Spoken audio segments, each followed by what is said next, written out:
sitze mitten in Bayerisch-Schwaben, noch mittendrin im Nördlinger Ries in Nördlingen. Da sitze ich in Meyers Keller und mir gegenüber, Meyers Keller ist er nennt es Wirtshaus. Mir gegenüber sitzt Jockel Kaiser, Inhaber, Betreiber von Meyers Keller.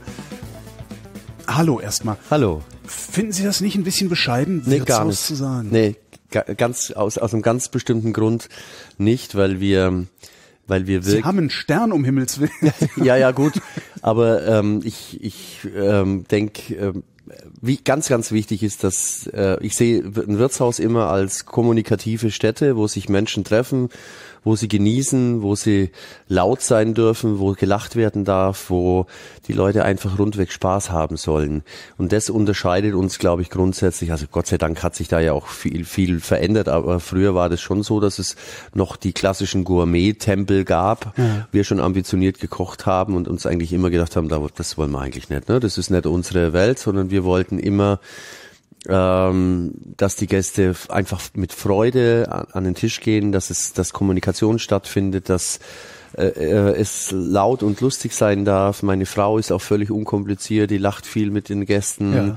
Ja. Das sind ganz wichtige Dinge. Übrigens auch für uns immer ganz wichtig, dass wir Teil der Region geblieben sind oder uns in die Region mit eingebracht haben. Also jetzt nicht so ein fancy-schmancy Fine-Dining-Ding irgendwo am Stadtrand? Nee, sondern wir sind seit über 20 Jahren Festwirt, machen das Weinzelt auf unserem Volksfest. Wir haben einen wunderschönen großen Weihnachtsmarktstand, wo wir auch einen ganz spannenden Klassiker machen. Wir machen einen gestachelten Weizenbock in der Tradition meiner Vorfahren, die ja alle Braumeister waren.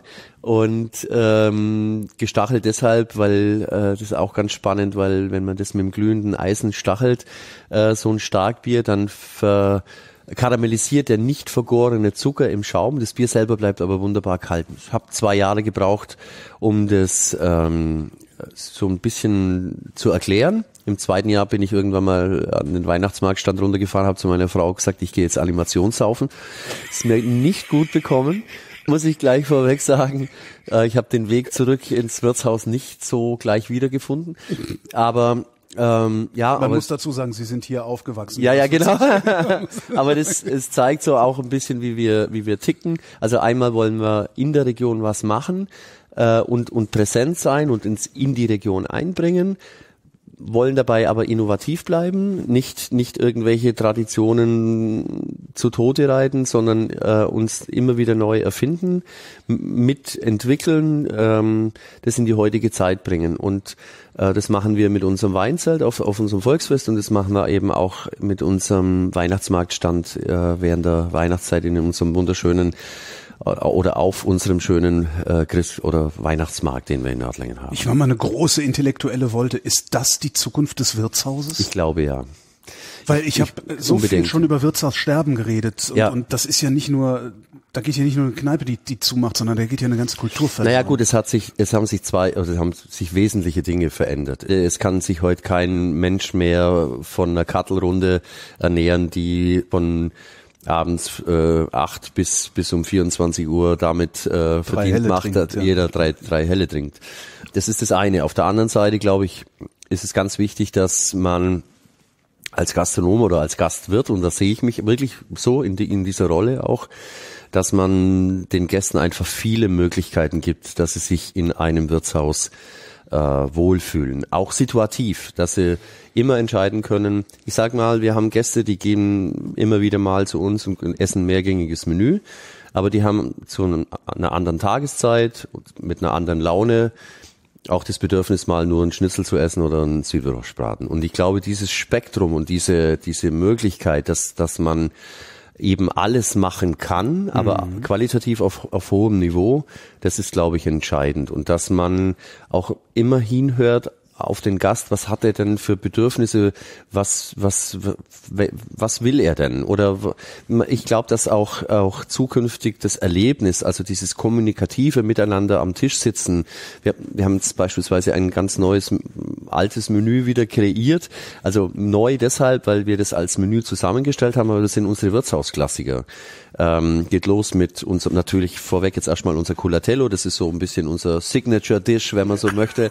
Wir waren eben im Keller und haben uns den angeguckt, da reden wir gleich nochmal drüber. Ja. Aber dann geht's weiter beginnt eigentlich mit Maultaschen, dann machen wir Krautwickel, dann gibt's immer ein Gericht in diesem Menü, was gerade Saison hat, das können irgendwelche Steinpilze sein, es können in irgendeiner Kombination beispielsweise mit Kalbsbries oder es kann in der Spargelzeit der Spargel sein oder es kann auch ein wir haben jetzt bayerischen Huchen beispielsweise von einem ganz spannenden Züchter, der das ganz großartig macht.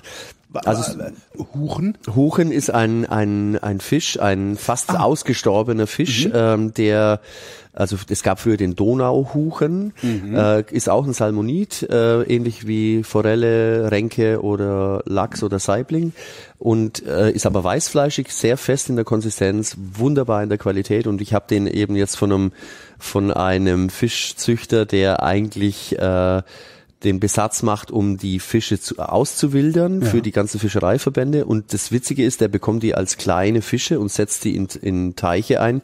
Und die ernähren sich ab diesem Zeitpunkt nicht von irgendwelchen Pellets, sondern von kleinen lebenden Forellen. Und dadurch ernähren sich die anders. Die haben eine andere Struktur, sind qualitativ viel, viel besser.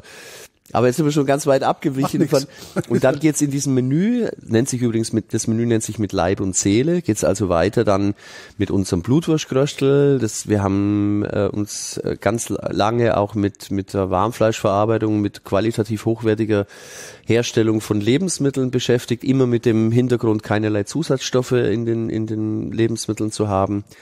Dann gibt's ganz klassisch unser Wiener Schnitzel und unseren Kaiserschmarrn. Kaiserschmarrn ist natürlich durch die Biergartenzeit von früher ein ganz wichtiges Thema gewesen. Und wenn man Kaiser heißt, muss man natürlich auch einen guten Kaiserschmarrn machen. Gretchenfrage. Ja. Mit oder ohne? Wir machen ohne Rosinen. Das hat damit zu tun, dass einfach 70% der Menschen ein Problem damit haben. Aber das heißt, sonst würden sie ihn mitmachen, wenn's mittlerweile nimmer, weil wir ihn auch sehr speziell machen, den Kaiserschmarrn. Das heißt, wir karamellisieren ihn sehr stark mit Mandeln nochmal am Ende.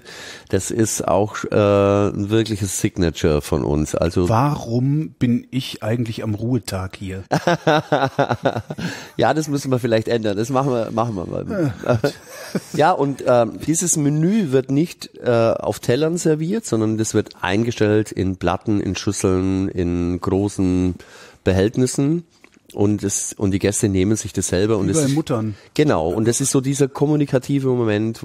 Reich mir doch mal rüber, gib mir mal her. Was hast du denn da? Und schon entsteht Kommunikation und schon entsteht ein gemeinschaftliches Erlebnis. Und das ist, glaube ich, das sind alles Dinge, wo wir denken, das ist wichtig, dass sowas wieder sich etabliert, dass sowas wieder selbstverständlich wird, dass Menschen einfach am Tisch sitzen können, ohne iPad, ohne Handy, ohne irgendwas und sich noch was zu sagen haben. Also die Gaststube wieder als wenn man so will, kommunikativer Ersatz und auch eine Ruhestätte oder eine Stätte, wo man gern hingeht, weil man wieder Gespräche führen kann. Das funktioniert jetzt in Nördlingen. Wie viele Einwohner hat Nördlingen? Nördlingen hat 20.000 Einwohner. Wenn wir jetzt einen 3.000 Einwohner-Ort nehmen, würde das da auch funktionieren? Natürlich hat es irgendwas mit Infrastruktur zu tun. Das muss man schon fairerweise sagen. Das kann man jetzt pauschal sicherlich nicht sagen, aber ich glaube, das, was wir in Nördlingen geschafft haben, kann man zumindest in Städten ähnlicher Größe oder so sicherlich auch machen. Also früher hätte man gesagt, ein Sterne-Restaurant in der Provinz oder in der Diaspora geht sicherlich nicht und das ist hat sich all die Sternefresser halt hat sich stark verändert. Also auch das Bewusstsein hat sich natürlich in der Bevölkerung stark verändert. Also es gibt sehr viele junge Leute, die heute sehr interessiert sind, die stark hinterfragen, wo kommt das Lebensmittel her, wie wird's erzeugt, wie wird's gehandelt. sind es artgerechte Tierhaltungen, all diese Dinge spielen eine ganz, ganz große Rolle und dadurch kommen natürlich auch wir als Gastronomen immer mehr ins Spiel, weil wir immer schon engagiert gearbeitet haben und uns eigentlich mit diesen Themen ja immer schon auseinandergesetzt haben. Ist der Gastronom in Ihrem Sinne eine andere Art Gastronom als vielleicht noch vor 50 Jahren, als das Wirtshaus noch im Grunde Mittelpunkt des Ortes war? Neben der Kirche, Entschuldigung. Also wir hatten, Mittelpunkt des Ortes ist schwierig, weil wir hatten... Also der kommunikative Mittelpunkt. Ich weiß schon, aber ich finde es insofern spannend, weil wir das Thema neulich hatten.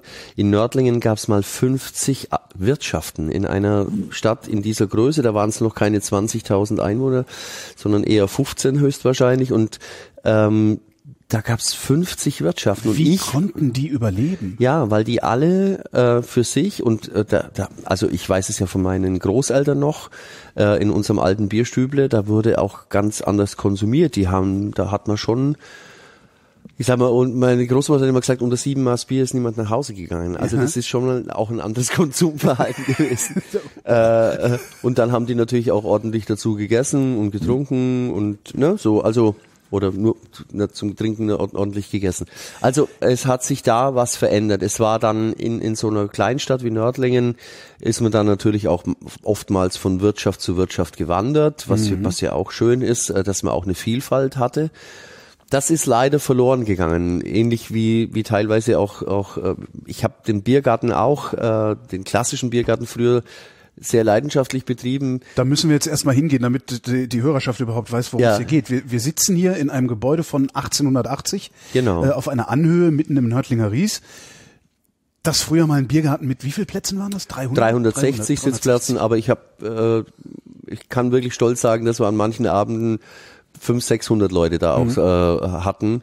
Und das Spannendste überhaupt an einem Biergarten ist ja, dass verschiedene Schichten an einem Tisch sitzen, es auch ganz ungezwungen ist, da sitzt da eben der Generalsekretär oder der Herr, keine Ahnung, der Minister oder mit dem Bauarbeiter am Tisch und es stört sich niemand dran, ne? Oder der Akademiker mit dem und das war für mich oder ist für mich eigentlich auch das eigentliche Paradebeispiel, was ich unter Gastronomie verstehe, dass eigentlich jeder kommen kann, jeder abgeholt wird vom Wirt und es keinerlei Hemmschwellen und keinerlei Ressentiments gibt. Ich bin immer noch beim Wirtshaussterben, weil ich das so tragisch finde eigentlich. Wie bekommen wir in Orte mit 2.000, 3.000, 1.500 Einwohnern, wie bekommen wir da wieder ein Wirtshaus hin? Also wenn die Dorfgemeinschaft anfängt zu verstehen, dass sie was ganz Entscheidendes, Elementares verloren hat. Es gibt ja wieder Dorfgemeinschaften, die zusammen als Verein ein Wirtshaus betreiben. Und solche Dinge, glaube ich, solche Projekte sind wichtig, weil dann identifizieren sich die Leute auch wieder mit ihrem Wirtshaus, mit dem Wirt, mit dieser Institution. Und dann könnte auch etwas entstehen. Es hat ja vielerlei Gründe, warum wir so ein Wirtshaussterben hatten und immer noch leider haben, weil es halt Vereinsheime gab, weil in den Wirtschaften niemand mehr saß. Natürlich dann die Leute auch sehr viel privat oder überhaupt nicht mehr ins Wirtshaus gegangen sind. Und ich glaube, mittlerweile versteht doch der eine oder andere, dass da was wirklich an Kulturgut verloren gegangen ist und auch für die Dorfgemeinschaft dann sich negativ entwickelt hat, dass man einfach nimmer miteinander gesprochen hat. Im Wirtshaus, da kann man jetzt dazu stehen, wie man will, am Stammtisch mag's immer auch Stammtisch-Dümpelei gegeben haben, aber es kamen auch sicherlich konstruktive und spannende Gespräche zustande und ich glaube, das ist ganz, ganz arg wichtig, dass die Leute miteinander reden und dass sich dass so einfach Themen besprochen werden und vielleicht auch gelöst werden. Wenn Sie sagen, Sie gucken immer, was will eigentlich der Gast? Ja. Wie finden Sie das raus? Hören Sie heimlich zu oder sprechen Sie die aktiv an? Wir machen sehr viel interaktiv oder im direkten Austausch mit unseren Gästen. Ich habe natürlich ein paar Gäste, die für uns so Indikatoren sind, wo ich weiß, die haben den Background, die gehen viel essen, die sind viel in der Gastronomie und die uns auch teilweise schon lang begleiten. Aber man muss einfach grundsätzlich hinhören. Ich glaube, das ist so ein Mix aus was passiert woanders, was gibt's für Trends, was kann ich von diesen Trends für mich adaptieren? Ich habe noch nie einen Trend 1:1 übernommen, sondern ich habe immer versucht, auch bei all diesen ganzen Themen in die Tiefe zu gehen, also nie irgendwie was oberflächlich anzukratzen, sondern habe immer versucht, dass wir bei den Themen uns genau überlegt haben, passt es zu uns, ist es eine Anregung für uns? Und wir haben es nie 1:1 übernommen, sondern haben immer eine eigene Geschichte draus gemacht oder ein eigenes Thema draus ist gemacht worden. Ja. Was ist der Trend, aus dem Sie jetzt gerade Ihr eigenes Thema machen? Es ist kein einzelner Trend. Okay. Ich glaube, es sind einfach viele, man merkt eben, ich habe es vorhin schon gesagt, die jungen Leute sind viel sensibilisierter, was Essen und Trinken anbelangt. Also die wollen wissen, was ist da auf dem Teller. Das ist ein Trend. Das heißt, es gibt einen zweiten Trend, dass die Leute sagen, okay, immer weniger Fleisch, immer mehr Gemüse, aus Nachhaltigkeitsgründen. Ist auch ein Thema, mit dem muss man sich auseinandersetzen und wie es im Leben immer so ist, wenn man dann konfrontiert wird mit so einer Geschichte, merkt man oftmals erst, wie spannend solche Themen sein können. Also Gemüse kann wahnsinnig spannend sein und auch so spannend, dass man kein Fleisch vermisst und wir bieten unsere Überraschungsmenüs mittlerweile auch rein vegetarisch an und eben nicht so, dass wir dann einfach nur das Fleisch weglassen. Brokkoli und Kässpatzen. Ja, und dass wir dann nur die Beilagen servieren, sondern das sind dann wirklich eigens zusammengestellte Gerichte. Und es ist sogar im normalen Menü einfach gang und gäbe, dass man sicherlich auch den ein oder anderen vegetarischen Gang dabei hat und der Gast ist auch gar nicht irgendwie negativ empfindet und gar nicht merkt eigentlich, dass da jetzt gar nichts dabei ist. Und so muss es eigentlich auch sein.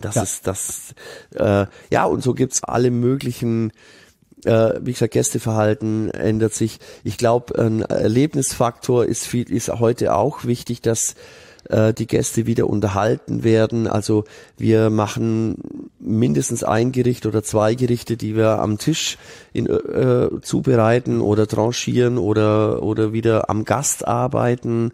Das hat auch noch den positiven Nebeneffekt, dass auch dieser super spannende Beruf der Servicekraft oder des Restaurantfachmanns, des Kellners, genau, dass der wieder aufgewertet wird, weil ich sag's immer, das liegt auch natürlich daran, dass wir so spannende, tolle Gäste haben. Es ist so ein spannender Austausch auch dann zwischen unseren Mitarbeitern und den Gästen. Man kommt in tolle Gespräche. Man muss sich bilden, damit man dann auch standhalten kann und auch ein bisschen was dazu sagen kann. Nicht nur als Fachidiot, sondern eben auch ein bisschen Politik auch weiß und ein bisschen, vom Weltgeschehen ein bisschen mitreden kann. Man muss fachlich super sein.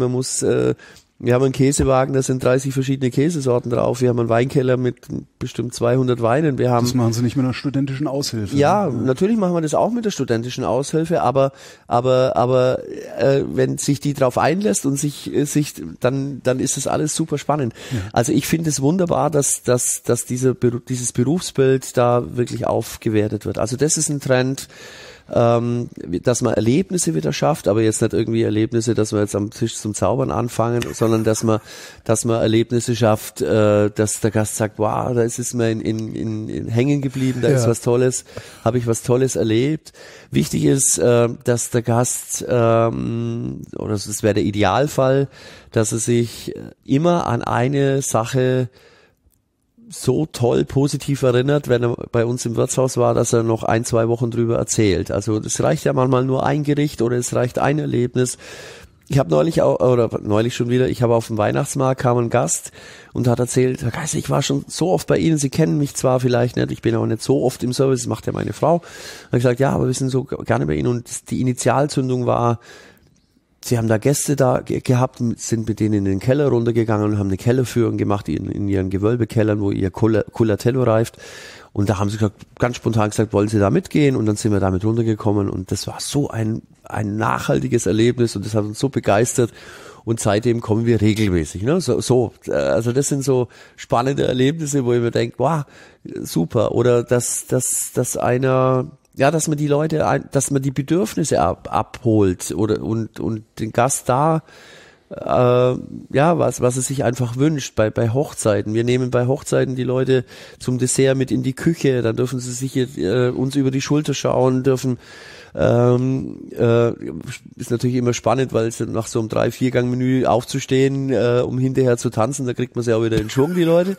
Aber das sind alles Dinge, oder wir machen Aperitif unten im Weinkeller oder dass alles nicht so statisch ist und nicht nur am Tisch sitzen. Natürlich, wenn einer keinen Bock hat und sagt, ich habe heute keine Lust, ich möchte nebenher lesen und möchte ein tolles Menü essen, dann soll er das tun.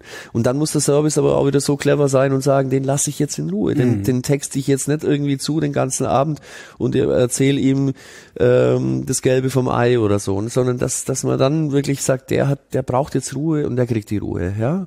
Und so das ist ja auch diese Finesse, dass man so ein Gespür hat für die Gäste, das muss eine gute Servicekraft eben auch drauf haben. Also ich habe schon mit vielen Restaurantbesitzern und Wirtshausbetreibern und so gesprochen. Sie sind der Erste, der so eng am Gast oder so nah am Gast zu sein scheint.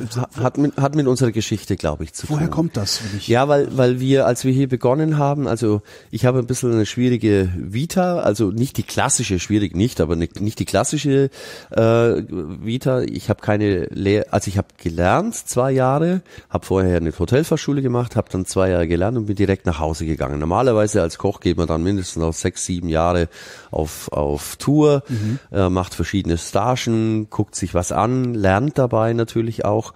Und bei uns war es immer so, im Grunde genommen waren wir dann nach diesen 2 Jahren Autodidakten, meine Frau und ich. Und wir haben uns erst entwickeln müssen. Wir haben erst an uns arbeiten müssen. Und das hält bis heute an. Also dieser Hunger und diese Neugier, die ist nach wie vor bei meiner Frau und bei mir immer noch da. Wir haben den schönsten Beruf der Welt. Wir haben die tollsten Gäste. Wir haben tolle Erlebnisse. Auch ich habe also wirklich spannende Kollegen, mit denen ich in Kontakt komme.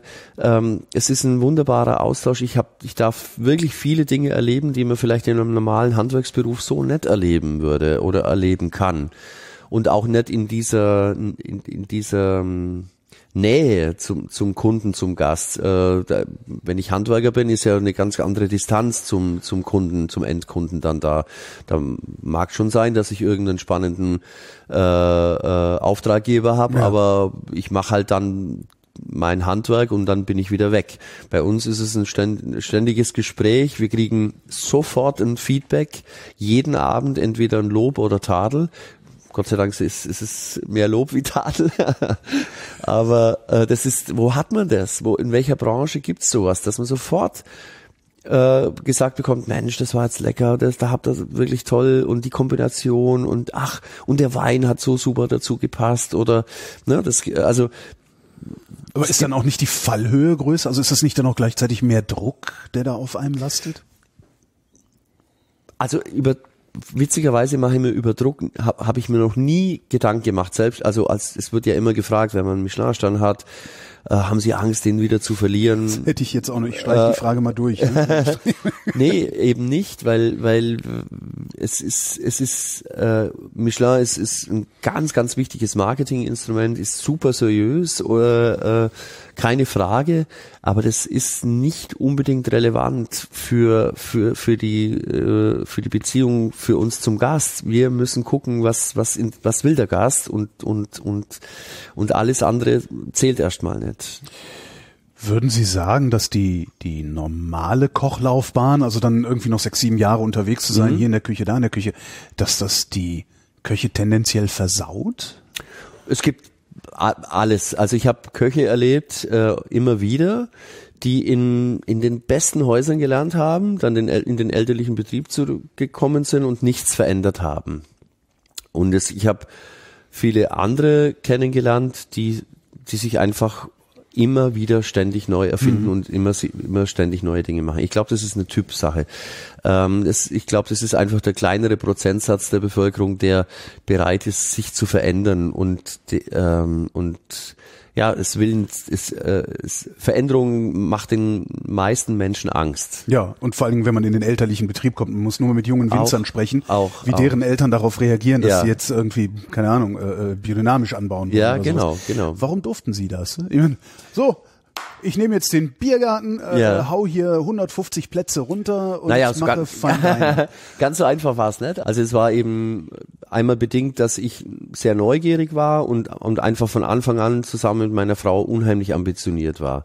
Und wir wollten das, was wir in unserer Lehre gelernt haben, in irgendeiner Form auch umsetzen und uns dabei weiterentwickeln. Eltern nennen sowas bei 22-Jährigen in der Regel Flausen im Kopf. Flausen im Kopf.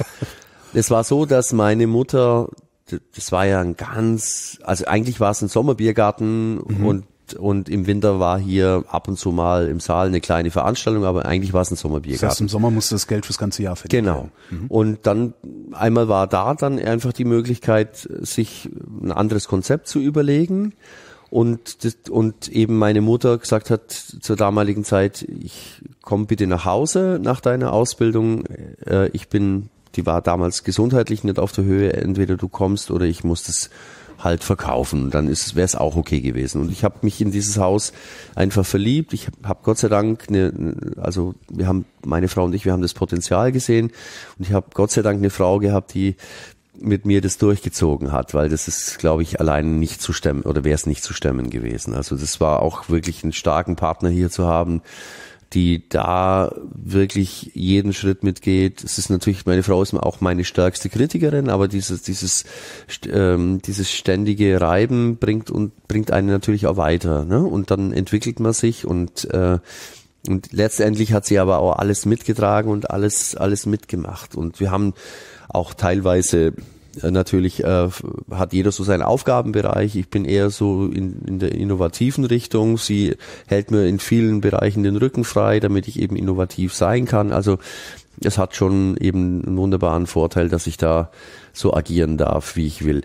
Und eben dann eben auch mit dieser Ausgangssituation war es mir klar, ich will das machen, und meine Mutter, es war anfangs sicherlich auch nicht einfach, das ist nicht immer alles auf Verständnis gestoßen, aber wir haben uns entwickelt und wir haben Gott sei Dank von Anfang an Gäste gehabt, die uns mit unterstützt haben, die uns gefördert und gefordert haben. Ich habe heute noch Gäste, obwohl wir mittlerweile sehr, sehr viel junges Publikum haben, aber ich habe heute Gäste, die von der ersten Stunde an hier dabei waren. Und das ist nicht nur einer, sondern das sind wirklich 2 Hände voll locker.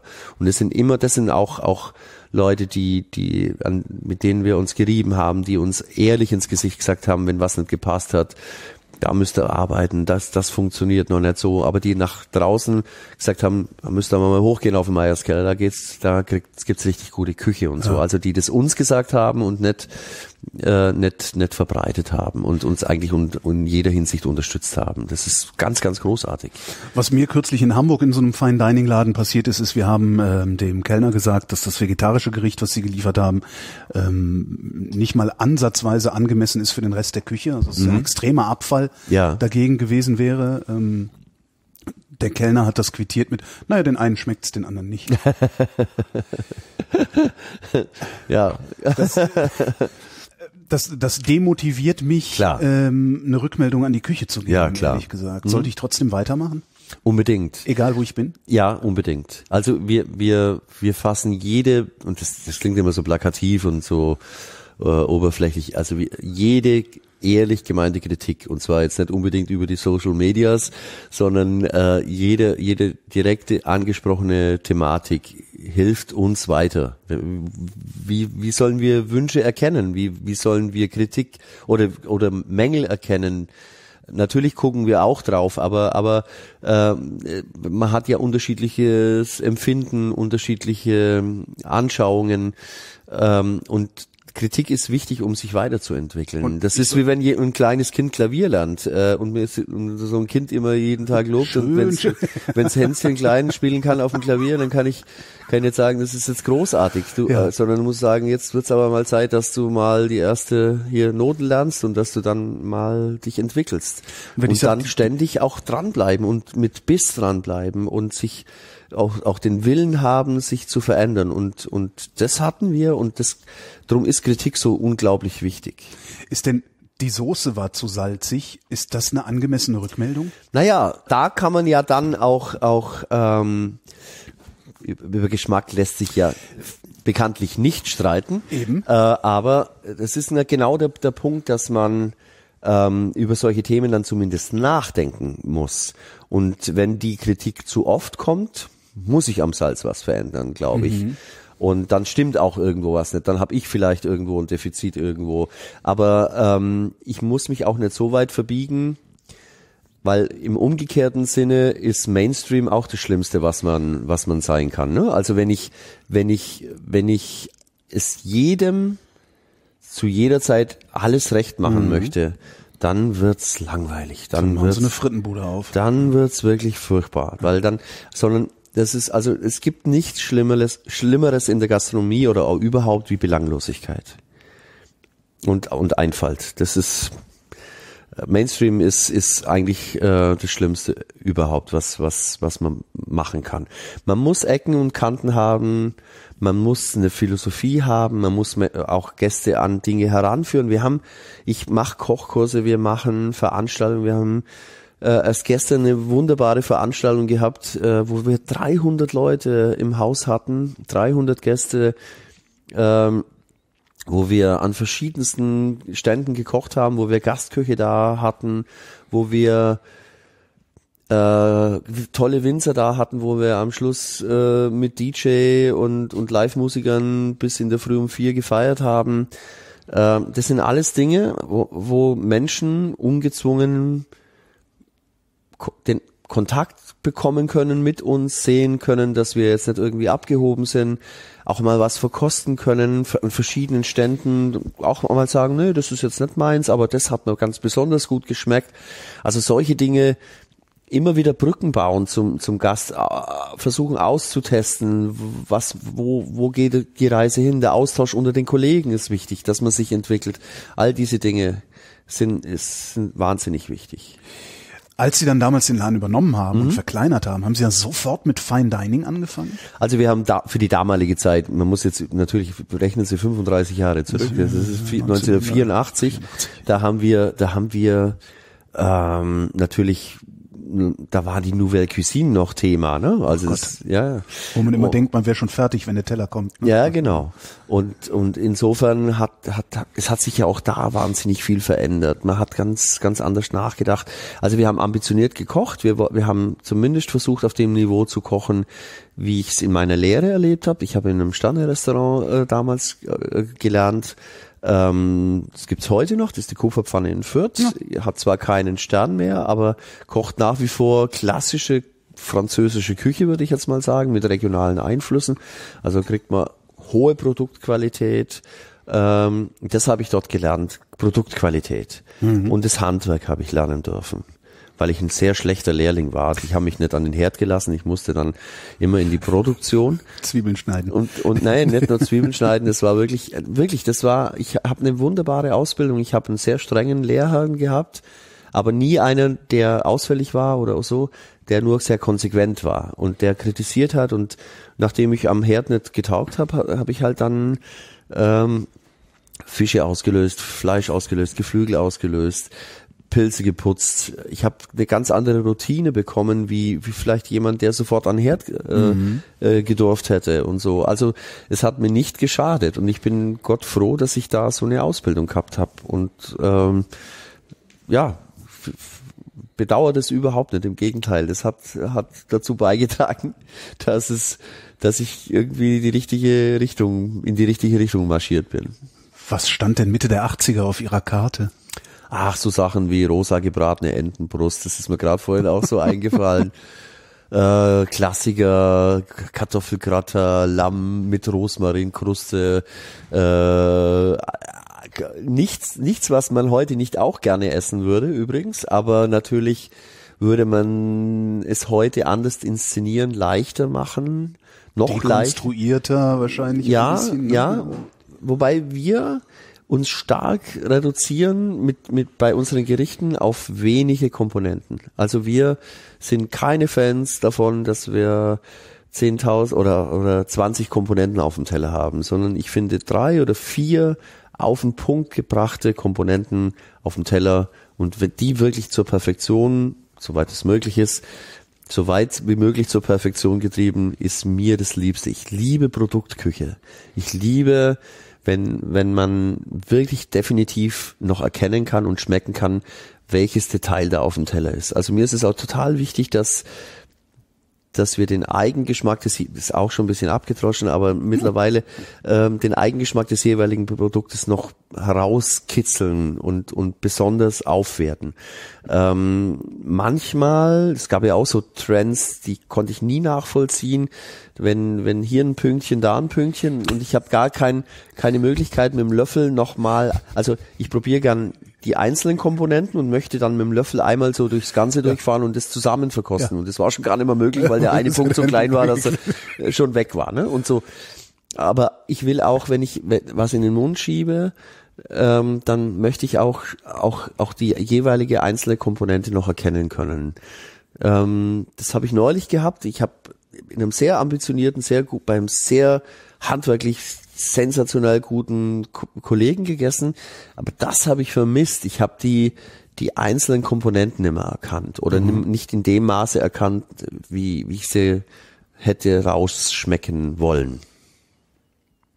Ist aber eine Philosophiefrage, das muss jeder für sich entscheiden und ich habe mich dann im umgekehrten Sinne wieder gefragt, ist das, was ich mache, eigentlich noch zeitgemäß? Vielleicht ist es gar nicht mehr zeitgemäß, aber ich stelle eigentlich fest, auch das wäre mal Schnuppe, weil ich dann schon so selbstsicher bin, dass ich sage, okay, ich will jetzt schon auch ich haben. Man muss mich erkennen können mit meiner Handschrift, mit meinem Stil, den ich mir erarbeitet habe. Und ich arbeite ja, das ist ja auch das Schöne, ich habe ja in der Gastronomie wechselt ja das Personal immer wieder. Ich habe jetzt eine ganz junge Mannschaft, einen neuen jungen Küchenchef, der sehr ambitioniert arbeitet und wir haben uns jetzt so noch mehr auf das Thema Soßen gestürzt und jetzt auch in dieser Verbindung mit vegetarischer Küche oder mit vegetarischen Komponenten haben wir auch klassische Soßen aus der französischen Küche, also wir machen wirklich noch eine Glace de Viande, wir machen Glace de Viande ist eine Kalbsglace, also wir beispielsweise, wenn wir 40 Kilo Knochen ansetzen, haben wir am Ende ungefähr 5 bis 6 Liter Soße. So konzentriert, so stark reduziert ist die Soße. Und da ist wahnsinnig viel Aufwand und Engagement dahinter. Und dann haben wir gesagt, okay, wir müssen das Thema einfach erweitern. Wir machen gerade Gemüsesoßen, reduzierte Gemüsesoßen, die jetzt auch einfach auch so entstanden sind. Wir haben gerade eine Marmelade von Jalapeno mit Tomaten und auf der Karte zum speziellen Gericht zu geschmorten Lammhaxen. Und dann haben wir diese Tomaten, Paprika, Jalapeno geschnittenen Würfel erstmal aufgehängt in einem Passiertuch und haben das Wasser rauslaufen lassen. Und da war diese Brühe, dieser klare Fond da. Und dann haben wir gesagt, Mensch, aus dem müssen wir was machen. Das hat so eine Energie. Und das jetzt eingekocht oder reduziert und da draus eine Soße gemacht, ist auch wieder so, klingt ganz banal. Ich frage mich gerade, mit wie viel Jalapeno und Tomaten müssen sie doch zentnerweise austropfen lassen haben. Nein, das ist, man glaubt gar nicht, wie viel Wasser manchmal eine Tomate hat oder das ist auch kein Qualitätskriterium, sondern es ist wirklich ein relativ hoher Flüssigkeitsanteil in den Früchten oftmals drin. Oder im Gemüse. Und das dann noch reduzieren, da bleibt aber trotzdem wenig. Ja, aber das ist ja beim Fleisch auch. Wenn ich sage 40 Kilo Knochen, dann bringe ich am Ende 5 Liter Soße raus. Also dann ist der Aufwand ähnlich hoch. Und ich glaube, das erweitert auch nochmal das Spektrum und unsere Möglichkeiten.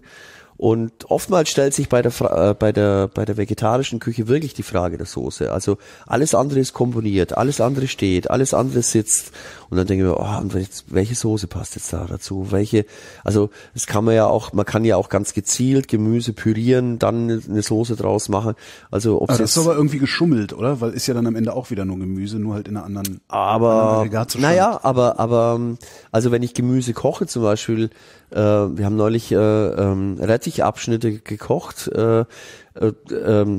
die einfach als Überbleibsel übrig geblieben sind. Wir haben immer schon übrigens nachhaltig gekocht, also nicht erst seit From Root to Leaf. Nose to Tail. Achso, Root to Leaf ist ja genau, wir sind im 21. Jahrhundert. Genau, neumodisch entstanden ist bei uns immer das Gemüse im Soßentopf gelandet. Aber jetzt halt etwas differenzierter und etwas genauer noch und wir überlegen wirklich, wie man was aus den Abschnitten auch noch machen kann. Der Michelin-Stern. Wofür haben Sie den bekommen? Wofür bekommt man den? Ist der fürs Gesamtkonzept oder für ein bestimmtes Gericht? Oder wie funktioniert das? Also, es steht auch im Michelin im Führer drin, dass einmal ausschließlich nur die Küche bewertet wird. Ja. Also Sie brauchen kein Silberbesteck, Sie brauchen kein Riedelglas oder hochwertige Tischwäsche, sondern es wird ausschließlich die Qualität des Essens bewertet. Und da spielt eben Frische, Handwerk, all diese Dinge spielen eine Rolle. Und die kommen Tester ins Haus anonym, inkognito.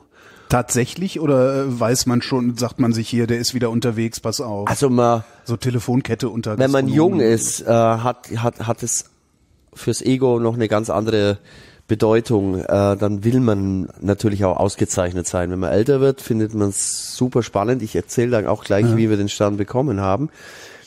Dann ist es wirklich schon dann überlegt man sich, wenn da ein einzelner Gast sitzt, könnte das jetzt einer sein. Natürlich kommen die auch zu zweit oder es kommt mal eine Frau. Ein paar Treffer hat man dann, aber das sind dann eher Zufallstreffer. Ab und zu ist es so, das kennt man auch, das machen die alle 1-2 Jahre, dass sie zuerst essen, bezahlen und sich dann auch zu erkennen geben. Das gibt's auch, weil man dann eben wieder aktuelle Dinge aufnimmt, stimmt die Telefonnummer noch, die Anschrift, was auch immer, ist der Geschäftsführer, wer ist Küchenchef, einfach nochmal so, dass das nochmal, dass da wirklich alle Daten richtig stimmen. Aber wenn er die Daten wissen will, ist ja schon ein Hinweis darauf, dass es einen Stern gibt. Nein, auch so, also die kommen ja auch schon, wir hatten, bevor wir den Stern hatten wir über Jahrzehnte ein Bib Gourmand. Und ja, aber auch unabhängig davon, wird man ja auch getestet, bevor man einen Stern bekommt, wenn man einfach ambitioniert kocht und dann wird man ja auch erwähnt, ne? Man ist ja auch im Michelin. Nein, also man in der Regel, glaube ich, erkennt man den Tester nicht. Und wenn die es drauf anlegen würden, glaube ich, dann erst recht nicht. Zum Stern selber. Ich war in Salzburg, vor 11 Jahren war das ja, auf der Messe. Es gab damals eine Liste, die an die Presse verschickt wurde und da diese eigentlich die sollten damit eigentlich immer auch nicht veröffentlicht werden, diese Listen, aber da ist immer ein bisschen was durchgesickert, schon am Tag vorher, bevor der offizielle Erscheinungstermin des Michelins war. Und da war ich in Salzburg auf der Gastronomiemesse und mittags hat ein Kollege angerufen und hat gesagt, wir haben einen Stern bekommen oder wieder einen Stern bekommen. Der hatte das Restaurant gewechselt und haben wieder jetzt im neuen Restaurant einen Stern bekommen. Super, wir haben auf den angestoßen und ich habe so innerlich gedacht, wieder durch, so zack, Haken dahinter gemacht. Wir haben uns für den Kollegen gefreut und wir sind am Abend zusammengesessen. Und dann hat mich ein Lieferant angerufen, mit dem ich immer so geblödelt habe am Telefon, mittlerweile ein sehr, sehr guter persönlicher Freund. Und er hat gesagt, Herr Kaiser, Sie haben einen Stern. Also ich gesagt, jetzt machen Sie mal nicht immer Blödsinn da mit mir. Und er hat gesagt, doch, Sie haben einen Stern. Und ich sitze in einer Runde, wo so 10, 15 Gastronomen um mich rumgesessen sind. Und das werde ich nie vergessen. Die waren die kannten auch unsere Geschichte, dass wir es nicht unbedingt anfangs immer leicht hatten und dass wir uns da so durchkämpfen haben müssen und so.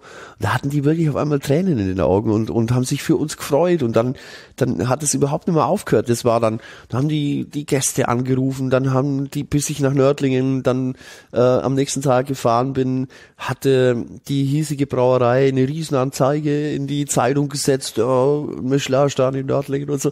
Und so ging es. Und die ganzen Gäste, die uns bis dahin begleitet haben, über damals ja dann 25 oder knapp, ja, um die 25 Jahre, die haben sich mitgefreut, dass das so eine Auszeichnung gibt. Das war viel emotionaler und viel wichtiger für mich, weil das ging richtig ans Herz und das werde ich auch nie vergessen. Das ist, glaube ich, auch mit nichts anderem zu vergleichen in der Branche. Aber wenn man ein bestimmtes Alter erreicht hat, für ein Ego braucht man es nicht. Das heißt, wenn der nächstes Jahr weg ist, ist nicht schlimm? Es ist natürlich wäre schon schlimm. Also es wäre einfach ein einschneidender Moment wieder. Man müsste sich dann wieder neu ausrichten. Es ist so, dass man natürlich durch den Stern hat man so, früher war es so, da hat jeder gesagt, oder hat jeder mitgeredet, ne? Hat jeder gesagt, die Portion zu klein, der Preis zu teuer, Gericht, keine Ahnung, was auch immer. Und dann hatten wir den Stern und dann waren diese ganzen Leute, die nie bei uns zum Essen waren, erstaunlicherweise, und nie eigentlich uns wirklich wahrgenommen hatten, sondern nur immer über uns geredet haben, die waren auf einmal still. Ja. Und ich könnte mir vorstellen, dass die vielleicht wieder etwas lauter werden könnten. Aber das wäre auch wurscht. Wir haben, glaube ich, mittlerweile so einen lieben Gästekreis und der sich auch immer wieder erweitert. Und jetzt sage ich auch mal was selbstbewusst, warum sollen wir den auch verlieren? Wir sind auf das stolz, was wir tun. Wir arbeiten jeden Tag an der Qualität. Wir arbeiten nicht für den Stern. Wir arbeiten daran, möglichst jeden Tag das beste Produkt auf den Teller zu bringen. Und das ist wirklich jetzt, das klingt auch immer so hochgestochen, aber das ist ja unsere Leidenschaft. Wir haben einen Beruf, wo wir wirklich leidenschaftlich dran arbeiten. Mir ist es wichtig, dass ich da spannende Gerichte zusammenstellen kann, dass es harmoniert oder dass es sich manchmal reibt oder da ist ja immer auch eine Überlegung dahinter und ich glaube, wenn man so ambitioniert arbeitet und ich weiß ja auch nicht von heute auf morgen verlernt haben, das Kochen, dann glaube ich, ist das auch nicht das Thema, sondern werden wir hoffentlich wieder kriegen. Ne? Das heißt, Michelin hat jetzt auch nicht irgendwie, keine Ahnung, 1000 Sterne, die sie vergeben und danach keinen mehr, sondern... Nee, es ist ja so, dass immer wieder mal auch es Betriebe gab, wo mal ein Stern auch weg war und dann wieder kam oder also es ist alles möglich. Ich meine, wenn die Qualität nicht stimmt, aus welchem Grund auch immer, dann sind die schon rigoros. Also jetzt ist ja der französische Michelin erschienen, Guide Michelin erschienen, da haben jetzt also Bocuse hat jetzt den 3. Stern verloren. Er lebt ja nicht mehr, aber das Restaurant von Bocuse hat den 3. Stern verloren. Natürlich, weil auch die Ikone Bocuse nicht mehr vorhanden war. Aber normal, es ist so viel Bewegung, auch ein Michelin hat sich stark verändert, dass so eine Wirtshausküche, wie wir sie heute machen, sternewürdig ist, war nur in den seltensten Fällen so möglich. Zumal in Deutschland, also in Frankreich ja noch eher. Ne? In Frankreich eher. Es gab hier in der Nähe, gar nicht so weit weg, gab es den Adler in Rosenberg. War immer schon Vorbild für mich, weil das eigentlich ein wunderbar altes Gasthaus war. Und die haben es immer geschafft, diese zwei Stilrichtungen schon damals in einer Karte zu vereinen. Und das fand ich immer schon großartig und spannend. Nur wir haben es immer wieder mal versucht, bei uns hat es nicht funktioniert. Jetzt ist die Zeit reif dafür und jetzt funktioniert's. Ja. Kriegt man dann irgendwie so ein Zertifikat, wo drin steht, hier ein Stern, weil, keine Ahnung, deine Soße so lecker war? Nein, also man kriegt eigentlich gar nicht gesagt, warum. Man kriegt die Auszeichnung. Ich könnte jetzt, glaube ich, sogar... Das weiß ich aber nicht genau, ob das jetzt wirklich wahr ist, beim Michelin anrufen und könnte mir die Bewertungen zukommen lassen. Aber Ganz ehrlich, das will ich nicht. Das ist wie wenn man einen Tausendfüßler fragt, wie er das macht, ohne zu stolpern. Genau, Ja. ich denke auch.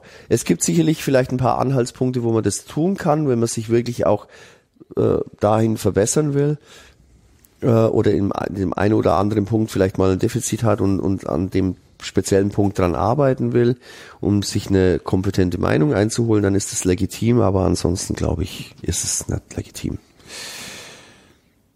Jetzt haben wir fast eine Stunde über hier oben geredet, über das Restaurant. Es gibt aber noch diesen Keller und im Keller hängen Schinken. Ich bitte um die Geschichte. Ja, also man muss wissen, dass das eben eine alte Brauerei war mit Sommerbiergarten früher. Meine ganzen Vorfahren Bierbrauer waren und keine wirklichen Gastronomen. Meine Mutter übrigens auch, mit Jahrgang 1926 hat die in Weinstefan studiert. Sehr unüblich. Sehr unüblich in einer damaligen Männerdomäne, vielleicht heute noch eine Männerdomäne, glaube ich mit 1,0 abgeschlossen. Auf alle Fälle waren diese Bierkeller da. Wir haben im Haus alles Mögliche verändert und restauriert und wir haben uns immer schon eingehend damit beschäftigt, Lebensmittel zu verarbeiten oder auch selber herzustellen ohne jegliche Zusatzstoffe. Keine Geschmacksverstärker, keine Bindemittel, keine was auch immer. Und haben dann uns ein paar Jahre beschäftigt mit der klassischen Warmfleischverarbeitung bei der Wurstherstellung, haben so ein eigenes Portfolio. Das heißt, unmittelbar nach dem Schlachten wird das Fleisch schon verarbeitet? Das Schwein wird innerhalb von 2 Stunden nach der Schlachtung muss komplett verarbeitet sein. Man kann es durch Salzen ein bisschen verzögern, aber die Fleischreifung setzt nicht ein. Das heißt, das Fleisch ist noch so im basischen Bereich und eben nicht Milchsäure. Die Milchsäure hat sich noch nicht so entwickelt und dadurch bindet das Eiweiß einfach ab und man braucht keine Bindemittel wie Phosphat. Und natürlich schmeckt es auch besser, weil eben das Fleisch sich nicht auslaugt, wenn es im Kühlhaus hängt, sondern das ist noch eben wirklich taufrisch, wenn man so möchte. Also es hat vielerlei Vorteile. Es gibt nur ganz wenige Metzgereien, die das eben noch machen oder Metzger, die das noch können in der Qualität. Wir haben Gott sei Dank hier in der ländlichen Region noch einen, der das wirklich großartig macht, mit dem wir sehr, sehr gerne zusammenarbeiten. Und und nachdem wir ein sehr schönes Portfolio an Würsten für unser Haus hatten, haben wir uns überlegt, jetzt müssen wir noch einen tollen Schinken machen. Und da ich eingeladen war ein paar Jahre vorher in der Emilia-Romagna, habe ich eben gesehen, wie Culatello produziert wird. Habe dort erfahren, dass es hohe Luftfeuchtigkeit braucht für diesen Schinken. Und wir hatten ja diese Bierkeller da mit relativ hoher Luftfeuchtigkeit. Da haben wir einfach gesagt, komm. Wie viel Prozent haben Sie da unten? Ja, also wir steuern das. Also wir hätten noch mehr, aber wir nehmen, wenn es zu feucht wird, auch Feuchtigkeit raus.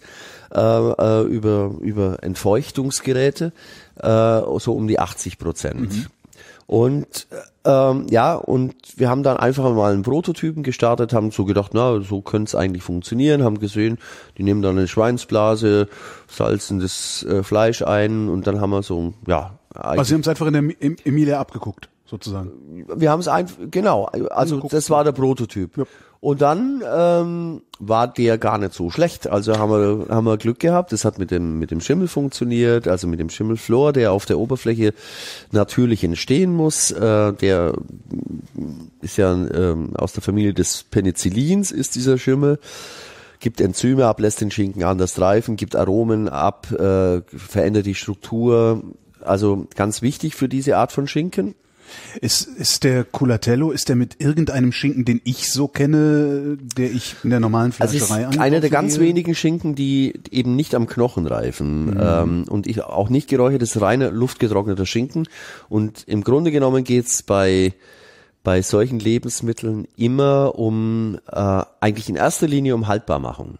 Also man hat eingesalzen, man hat getrocknet, man hat immer Dinge gemacht, um Lebensmittel haltbar zu machen. Und dann kamen einfach immer ganz typische regionale Zufälle oder Komponenten dazu. Und darum ist in einer Region was ganz Typisches entstanden und in der anderen Region was ganz anderes entstanden. Spannend ist, dass eben in jeder Region, das hatten wir neulich mal auch wissenschaftlich untersucht, bei Käsesorten, man denkt ja Blauschimmelkäse ist gleich Blauschimmelkäse und es sind die gleichen Käsekulturen oder Bakterienkulturen und Camembert ist Camembert, also Weißschimmel ist Weißschimmel. Und dann hat man festgestellt, dass das eben nicht so ist, dass auf der ganzen Welt überall eben andere Mikrokulturen da eine Rolle spielen und die aber auch geschmacksentscheidend sind. Die sind vielleicht ähnlich, aber sie sind eben doch ganz anders. Und das ist eben der Riesenvorteil bei uns eben auch. Wir machen zwar in der Machart einen klassischen Culatello, aber wir haben andere klimatische Bedingungen wie dort in der Emilia-Romagna. Wir haben dadurch wir haben durch den Keller auch eine ganz andere, also Sommer wie Winter die gleiche Temperatur von 12 Grad plus. Wir haben andere Mikrokulturen und haben auch ein anderes Ausgangsprodukt. Wir haben andere Schweine wie die dort in Italien. Und das Spannendste war wirklich, dass Carlo Petrini, der Slofobil-Gründer, unseren Schinken verkostet hatte und uns da das auch wirklich attestiert hat. Er hat gesagt, sie haben anderes Ausgangsprodukt, andere klimatische Bedingungen, andere Mikroorganismen, muss ein anderes Produkt geben, ist auch so, also haben sie eigentlich kein Plagiat, sondern sie haben zwar bei gleicher Machart ein anderes Produkt geschaffen. Und das war ein ganz, ganz großes Lob. Also ich habe das und er hat es auch als Lob gemeint. Er hat es nicht gesagt, naja, andere Region, pfusch, sondern er hat gesagt, tolle Idee und ihr habt was ganz Tolles Neues geschaffen. Und das fand ich spannend. Also Sie nehmen einen Schinken. Culatello heißt übersetzt Erschle. Also der kleine Culo, also Culo. Ah, natürlich. Culatello, Culo. Culatello ist das Erschlein, wenn man so will. Hängt damit zusammen, dass man Ober- und Unterschale aus der Keule nimmt. Dieses dann einsalzt. Wir nehmen mittlerweile eben natürliches Meersalz. Also ohne jegliche Zusatzstoffe, ohne Nitrit, bisschen geschroteten Pfeffer, nach einer bestimmten Einwirkungszeit. Wozu den Pfeffer? Geschmack. Der bleibt dabei. Die Pfefferkörner sieht man auch noch, wenn man ihn aufschneidet. So ein bisschen auf der Oberfläche, nur minimal. Wenn man es weiß. Also sieht man es ab und zu. Und dann wird das Ganze in eine Schweinsblase gebunden. Die Schweinsblase wird vorher erwärmt, also in so einem Essigsud, dass man sie ein bisschen dehnen kann, dass sie weich wird und dass man sie über das Fleisch drüber ziehen kann. Das wird vernäht und dann wird das wird ein ganz engmaschiges Netz gebunden, um diesen Schinken zu formen und um zu verhindern, dass irgendwelche Lufteinschlüsse. Das heißt, die Schweinsblase ist luftdicht? Die ist luftdicht, ist wie eine Membrane, lässt eben dann später die Enzyme durch, schützt aber den Schinken grundsätzlich vor, ich sage jetzt mal Ungeziefer, also vor Fliegen oder dergleichen. Also wird hart und ist eine wunderbare Schale, wenn man so will, und trotzdem in irgendeiner Form auch transparent. Und ja, also dann wird's in die Schweinsblase gebunden, dann wir hängen ihn dann nochmal um diese doch relativ aggressive Phase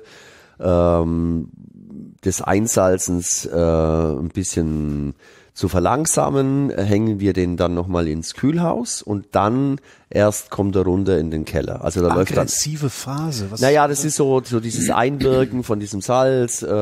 Dann ist da noch relativ viel Feuchtigkeit im Fleisch. Wie lange lassen Sie den im Salz? Wird der einfach nur, also einmal ordentlich mit Salz eingerieben das hängt und fertig? das hängt von der Größe des Fleisch, also vom Gewicht des Fleisches ab. Und da gibt's bestimmte Mengen, die wir dann eben, wo man sagt, so und so lang lässt man das im Salz. Ein Kilo Fleisch muss 3 Stunden im Salz liegen. Ja, es geht schon, glaube ich, über 1-2 Tage. Okay, ja, das genau. Und dann wird es so grob weggemacht. Der Pfeffer bleibt dann, die Pfefferkörner bleiben meistens dann noch dran kleben.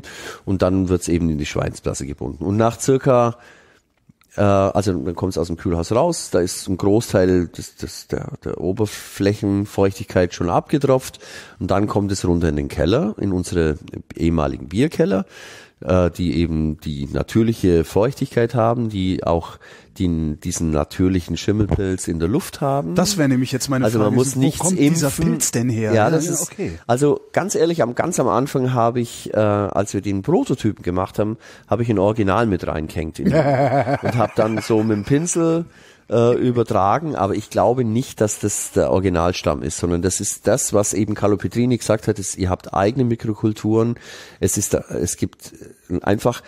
so eine Käseaffineurin hat zu mir mal gesagt, es ist Schimmelpilz auf Fleisch oder auf Kohlenhydraten ist immer schwierig, aber auf Proteinen ist in der Regel fast immer unbedenklich. Also hat man eine relativ hohe Wahrscheinlichkeit, dass nichts passieren kann. Natürlich lassen wir das alles immer prüfen. Man muss auch ein bisschen gucken. Es gibt schon Aflatoxine und solche Dinge, wo man ein bisschen sich auskennen muss. Aber zum Beispiel, die hat es daran erklärt, dass wenn Käse, den man gekauft hat und im Kühlschrank liegen hat, wenn der dann noch einen eigenen Schimmelpilz entwickelt, ne, oder so nachschimmelt, dann kann man eigentlich in der Regel davon ausgehen, dass es eigentlich unbedenklich ist, weil auf Eiweiß in der Regel, man muss ein bisschen aufpassen mit Milchzucker, aber auf Eiweiß in der Regel kein schädlicher Schimmel entstehen kann. Heißt das mit dem Colatello hat nur zufällig funktioniert bei Ihnen? Na gut, wir haben natürlich, mag sein. Also die richtigen Umweltbedingungen. Ich habe einige Leute kennengelernt, also die dann bei uns im Keller waren und haben gesagt, also ihr wisst schon, was ihr da für einen Schatz habt. Also das funktioniert nicht überall, ne? Aber es gibt natürlich Parallelen gibt's schon. Es gibt die Aale Wurst im Hessischen, die auch in Felsenkellern reift, mit unter ähnlichen Bedingungen, die auch eben einen natürlichen Schimmel haben. In Südtirol, der Südtiroler Speck, wenn er wirklich gut gemacht ist, braucht eigentlich 4 Jahreszeiten, und wenn sie da vielleicht jetzt nicht mehr so, aber früher war das so, dass da eben auch auf dem Südtiroler Speck zu einer bestimmten Jahreszeit Schimmelpilz drauf war, und den hat man dann, nachdem der Schinken abgetrocknet war, abgekehrt, und dann war das erledigt. Aber der hat eben Geschmack gebracht. Also man ist da ein bisschen unbedarfter damit umgegangen. Übrigens ist es gar nicht so weit weg von Blauschimmelkäse oder so. Diese Schimmelkulturen sind sehr, sehr ähnlich. Das heißt, Sie könnten da unten noch einen Blauschimmel daneben legen. Da habe ich immer ein bisschen Schiss da. Ich will da nicht zu viel experimentieren. Wenn es jetzt so toll funktioniert, habe ich Angst, dass ich mir irgendwas einschreibe. Natürlich ist es auch so, wenn man die richtige Schimmelkultur hat, hat diese dann auch Majorität, und man muss nicht Angst haben, dass jetzt irgendwie groß was anderes entstehen kann. Muss natürlich immer aufpassen, immer wachsam sein und trotzdem auch immer mal kontrollieren. Also wir machen wirklich in regelmäßigen Abständen, lassen wir unseren Schinken untersuchen. Und wie lange hängt der dann? Also wir haben uns zur Regel gemacht, dass er mindestens 30 Monate reifen muss. Wir wollten einfach diese Fermentationsnote stark rausarbeiten. Das war uns wichtig, weil wenn das nur kurze Zeiten sind von 5, 6, 8, 12 Monaten, schmeckt man's nicht so, also man hat dann schmeckt er nur unwesentlich anders wie ein ganz normaler luftgetrockneter Schinken. Also wie ein Parmaschinken oder so. Und wie verarbeiten Sie den Schinken dann in der Küche? Verarbeiten Sie ihn überhaupt, oder gibt's den? Also das ist natürlich, ich glaube, das ist etwas, was man sehr puristisch servieren muss. Es gibt einfach ein sehr gutes Olivenöl dazu, wenn wir den aufschneiden. Es gibt ein bisschen wirklich gute Oliven dazu. Es gibt, wir machen noch so Tomatenflocken dazu. Das sind so getrocknete Tomaten. Und wir machen ein sehr gut frisch gebackenes Brot dazu. Küche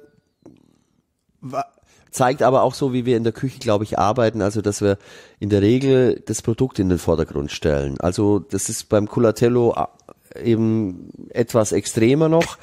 Bei allen anderen Gerichten, die wir machen, ist es uns eben auch total wichtig, dass das jeweilige wichtige Produkt, das muss nicht ein Fisch und nicht ein Fleisch sein, das kann auch ein Gemüse sein oder kann was anderes sein, dass das eben in entsprechend hoher Qualität überhaupt präsent ist. Also wo bekommen Sie das dann her? Aus dem Großmarkt bekommt man sowas nicht. Naja, also wir haben beispielsweise nicht erst seit kurzem, seit es eben jetzt Gott sei Dank Mode geworden ist, nachhaltig gearbeitet. Wir sind von der ersten Stunde an, glaube ich, Slow Food Mitglied. Wir haben uns immer dafür engagiert, auch für Artenvielfalt. Wir haben versucht, hier in der Region auch einige Projekte anzustoßen. Nördlingen ist Cheetah Slow, also Slow City, wenn man so will. Cheetah Stadt, Slow langsam. Hat nichts mit Behäbigkeit zu tun, sondern hat mit Tiefgang und mit was Achtsamkeit, so sehr ich das Wort hasse, ja. Ja, hat zu tun, einfach eine lebenswerte Stadt. Also es hat kam aus der Slow Food Bewegung, hat aber mittlerweile ganz andere Dimensionen erreicht. Da geht es um Nachhaltigkeit, Infrastruktur, einen funktionierenden Stadtkern.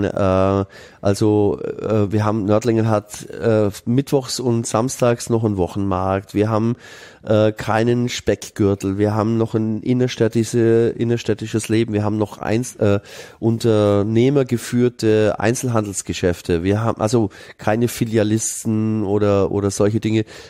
Ganz wichtig, also auch erhaltenswert. Und diese Idee Cheetah Slow gibt's mittlerweile. Also wir waren die 9. Stadt in Deutschland. Wir waren mit einem Freund zusammen, mit Peter Urban, haben wir das hier angeregt, haben das der Stadt vorgeschlagen, das musste dann durch den Stadtrat gehen und dann hat sich die Stadt beworben und war die 9. Stadt in Deutschland, die sich Cheetah Slow nennen durfte. Und also will nur sagen, wir haben uns immer um Nachhaltigkeit und mittlerweile auch abgedroschene Begriffe, aber um solche Themen bemüht. Also für uns war es immer wichtig, Erzeuger zu haben, die hohe Qualität haben. Am besten natürlich aus der Region. Aber man muss grundsätzlich mit Begrifflichkeiten auch aufpassen. Regionalität ist nicht unbedingt Qualität. Regional kann auch der Schweinemastbetrieb sein. Der Schweinemastbetrieb mit 10.000 Schweinen sein aus dem Nachbardorf. Bio ist im besten Falle die Grundvoraussetzung für Qualität, nicht mehr. Also das ist so etwas, was ich noch in Deutschland so ein bisschen vermisse, dass in Frankreich oder in Italien gibt's Produzenten, die das aus so großer Leidenschaft machen, dass sich die einfach in Themen reinarbeiten oder sich Qualitätsauflagen selber geben. Schauen Sie das Pressgeflügel an, 10 Quadratmeter Freifläche pro Geflügel, Wechselwiesen, zusätzliches Futter, das genaue Wissen, wann muss das Tier von der Weide und dann in den Stall und um dann zur Ruhe zu kommen. Wir haben beispielsweise das wirklich mal ausprobiert. Wir haben diese Gaulois-Hühner Bauern aufziehen lassen im Nördlinger Ries. Und das sind die agilsten Viecher, die es überhaupt gibt. Die fliegen mehr umeinander und sitzen mehr auf dem Baum und rennen umeinander. Das sind zähe Viecher, wenn sie die so schlachten. Das heißt, zuerst kommt dieser Fleischansatz, die haben diese Bewegung und in der Presse machen die das einfach so, dass nach dieser Zeit die einfach in den Stall kommen, dann nochmal gemästet werden, zur Ruhe kommen und eben intramuskuläres Fett aufbauen. Und dann schmeckt es und dann macht es Sinn, ne? Und dann ist es auf einmal ein wunderbarer Gockel. Ich vermisse in Deutschland immer so ein bisschen dass die Erzeuger nicht ins Detail gehen. Das wird immer auch nur oberflächlich angekratzt. Meistens ist es eine Subvention aus Brüssel, jetzt um ganz boshaft zu werden. Und dann wird danach geschnappt und dann ist das Thema durch. Aber dass man sagt, ich mache jetzt wirklich ein Lebensmittel, da stehe ich dazu, da beschäftige ich mich damit, da versuche ich jeden Tag besser zu werden. Da muss ich aus meinen Fehlern lernen, da muss ich Tests machen, wie dass ich immer wieder besser werde. Das ist etwas, was in Deutschland noch nicht so angekommen ist. Aber es kommt langsam, also kommt es langsam oder habe nur ich den Eindruck, dass es langsam kommt, weil ich seit ein paar Jahren verstärkt in diese Richtung gucke? Langsam schon. Es gibt natürlich immer tolle Ausnahmeproduzenten, die was ganz Besonderes machen. Also wir haben zum Beispiel hier aus der Region immer Lammfleisch verwendet. Und zwar, weil wir hier Projekte haben. Also wir haben angefangen damals, der Naturschutzpark Altmühltal grenzt hier so an das Nördlinger Ries. Und wir haben dann eben lauter also ausschließlich Lämmer verwendet aus reiner Hüteschäferei. Dann, ging diesem Projekt darum, dass die Kulturlandschaft erhalten bleibt, also diese Wacholderheiden, die das Nördlinger Ries übrigens auch so stark prägen. Und dass dadurch die Natur sich wieder regeneriert hat. Also man hat dann festgestellt, dass eben die Schmetterlingspopulation um ein Vielfaches gestiegen ist, die Artenvielfalt um ein Vielfaches gestiegen ist und so weiter und so fort. Und die Qualität dieser Lämmer outstanding ist. Also wir haben wirklich verglichen mit Cisteron-Lämmern, mit Bresalet-Lämmern, mit allen anderen hochgelobten Lammsorten und haben festgestellt, dass unsere Lämmer unglaublich gut sind, weil sie sich eben von diesen Wildkräutern, von diesen kargen Wiesen, eben nicht diesen Fettwiesen, sondern den kargen Wiesen ernährt haben und von dieser typischen Heidelandschaft und dadurch einfach eine unglaubliche Qualität bekommen haben. Mittlerweile gibt's im Ries eine Heideallianz, wo eben oder im Landkreis eine Heideallianz, und zwar wo die ganzen Schäfereien und Schäferbetriebe noch unterstützt werden, die so eben die Schafe noch über die Weiden treiben. Und das ist eine ganz andere Qualität. Das ganze Wild kommt aus der Region. Dann Regionalität, also ich bin kein Dogmat, also ich mag nicht mich stört sowas, wenn auf einmal Berliner Gastronomen ein Pamphlet verfassen, wo ich nichts mehr verwenden darf, was nicht im Umkreis von 5 Kilometern produziert ist. Ich muss jetzt eine Lanze brechen.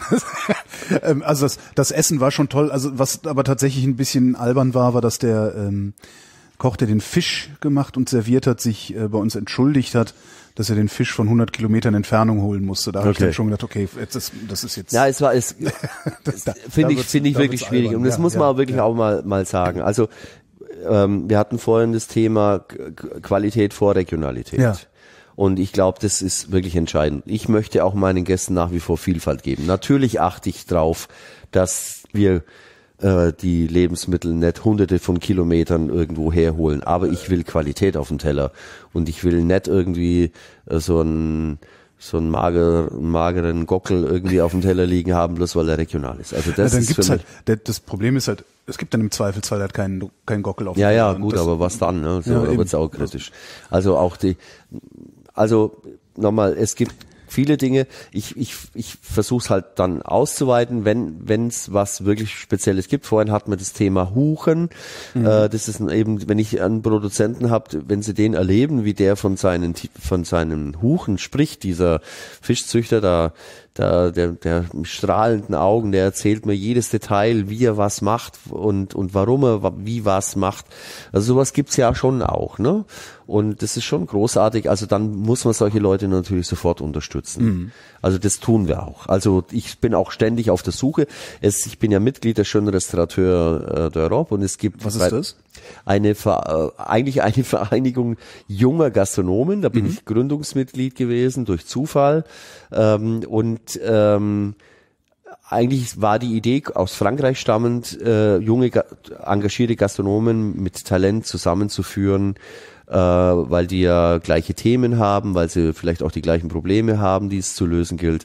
Und so hat man dann einfach irgendwie letztendlich mehr oder weniger laute junge Sterne-Gastronomen oder also in Richtung Sterne ambitionierte Leute zusammenbekommen. Das heißt, Sie können da auch dann mal reinrufen in dieses Netzwerk und sagen, wo kriege ich denn ein gutes Huhn her? Ja, auch. Es gibt mittlerweile vielleicht noch Schönen Restaurateur ganz kurz erklärt, weil ich ja jetzt jenseits der 50 bin. Man scheidet da auch irgendwann mal aus. Also schön heißt ja jung und dann erreicht man zuerst den Status des Table d'Honneurs und dann des Membre d'Honneurs und hat aber immer noch den Kontakt zu diesen jungen Leuten. Die Idee ist eben, dass das Ganze jung bleibt. Also das finde ich von daher eine ganz tolle Einrichtung, also schon wirklich jung bleibt. Nur um das noch aus der Vollständigkeit halber zu erklären. Und die Schönen Restaurateur haben was Neues kreiert. Das nennt sich das Genussnetz der Schönen Restaurateur. Und dort haben sich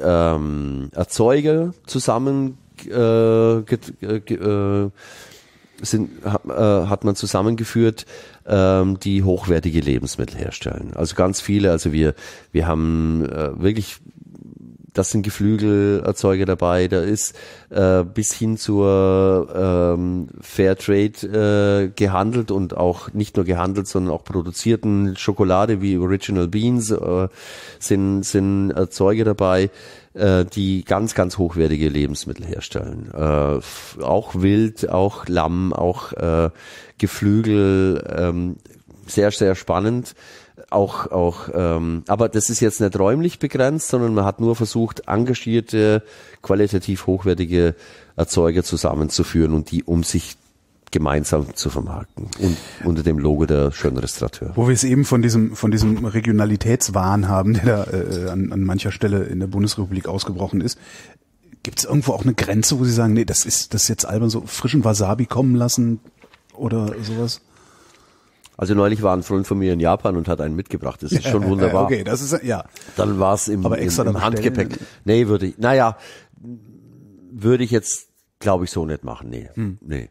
Aber zumal, das hängt jetzt aber natürlich auch mit unserer Art zu kochen zusammen. Ich guck schon sehr stark auf die heimische Saison. Ja. Was hat jetzt gerade wirklich Saison? Da ist die Vielfalt schon riesengroß, was wir hier aus dem heimischen hier. Aber ich will eben nicht verzichten auf Meeresfisch, ich will nicht verzichten auf Meeresfrüchte. Auf Pfeffer. Auf Zitrone. Ja. Da hört der Spaß irgendwo auf. Ne? Ich meine, aber trotz allem haben wir angefangen, alte Gemüsesorten wieder. Ich habe jetzt wieder einen Bauern, der anfängt für uns dann alte Gemüsesorten anzubauen, von der Haferwurzel über Kerbelwurzel. So. Nur für euch hier oben? Ich hoffe nicht. Ich hoffe, dass wir ihn so weit unterstützen können, dass er eine Basis hat und dann letztendlich noch stärker Markt bedienen zu können.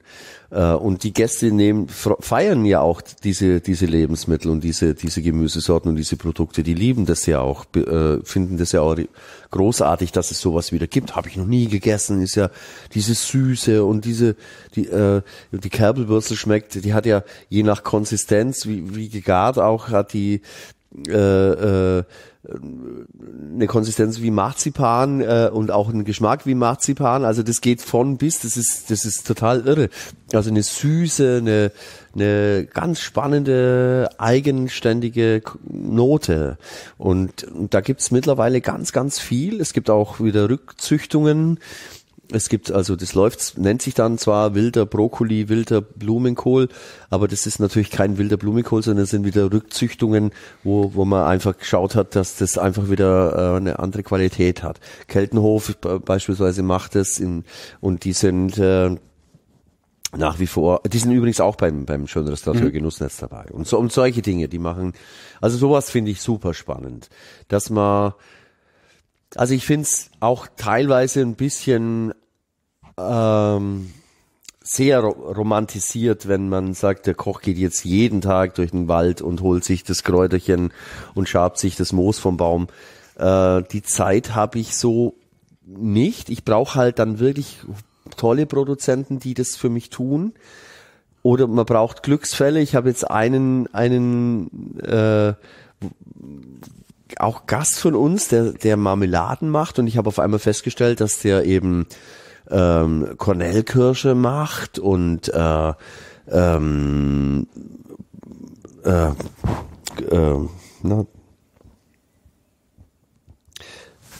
ich nicht drauf, wächst normalerweise nur an der Ostsee. Sanddorn.